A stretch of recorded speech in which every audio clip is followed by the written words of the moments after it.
நம்முடைய கர்த்தரும் இரட்சகருமாகிய இயேசு கிறிஸ்துவின் புதிய ஏற்பாடு. இது மூல பாஷையாகிய கிரேக்கு பாஷையிலிருந்து தமிழில் மொழிபெயர்க்கப்பட்டது. மத்தேயு எழுதின சுவிசேஷம் அதிகாரம் 1. ஆபிரகாமின் குமாரனாகிய தாவீதின் குமாரனான இயேசு கிறிஸ்துவினுடைய வம்ச வரலாறு. ஆபிரகாம் ஈசாக்கை பெற்றான். ஈசாக்கு யாக்கோபை பெற்றான். யாக்கோபு யூதாவையும் அவன் சகோதரரையும் பெற்றான். யூதா பாரேசையும் சாராவையும் தாமாரினிடத்தில் பெற்றான். பாரேஸ் எஸ்ரோமை பெற்றான். எஸ்ரோம் ஆராமை பெற்றான். ஆராம் அமினதாபை பெற்றான். அமினதாப் நகசோனை பெற்றான். நகசோன் சல்மோனை பெற்றான். சல்மோன் போவாஸை ராகாபினிடத்தில் பெற்றான். போவாஸ் ஓபேதை ரூத்தினிடத்தில் பெற்றான். ஓபேத் ஈசாயை பெற்றான். ஈசாய் தாவீது ராஜாவை பெற்றான். தாவீது ராஜா உரியாவின் மனைவியாயிருந்தவளிடத்தில் சாலமோனை பெற்றான். சாலமோன் ரெகோபெயாமை பெற்றான். ரெகோபெயாம் அபியாவை பெற்றான். அபியா ஆசாவை பெற்றான். ஆசா யோசபாத்தை பெற்றான். யோசபாத் யோராமை பெற்றான். யோராம் உசியாவை பெற்றான். உசியா யோதாமை பெற்றான். யோதாம் ஆகாஸை பெற்றான். ஆகாஸ் எசேக்கியாவை பெற்றான். எசேக்கியா மனாசேயை பெற்றான். மனாசே ஆமோனை பெற்றான். ஆமோன் யோசியாவை பெற்றான்.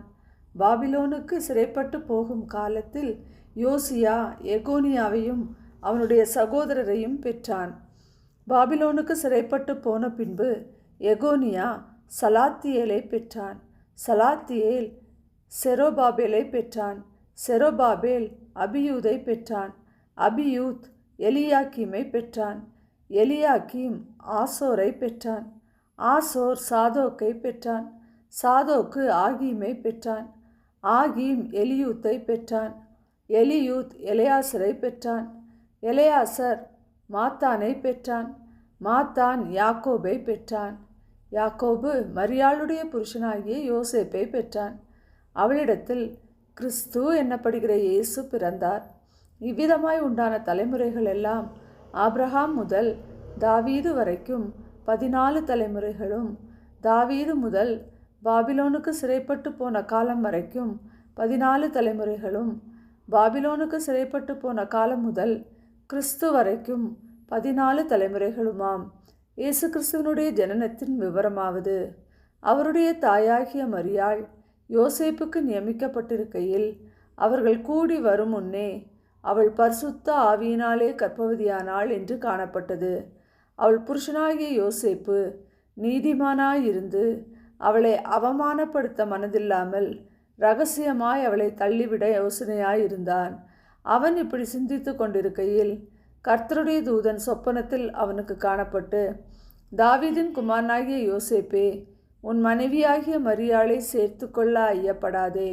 அவளிடத்தில் உற்பத்தியாயிருக்கிறது பரிசுத்த ஆவியினால் உண்டானது. அவள் ஒரு குமாரனை பெறுவாள். அவருக்கு இயேசு என்று பெயரிடுவாயாக.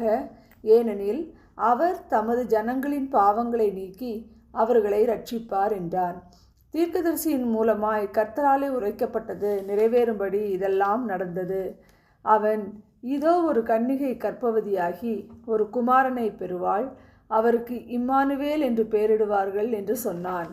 இம்மானுவேல் என்பதற்கு தேவன் நம்மோடு இருக்கிறார் என்று அர்த்தமாம்.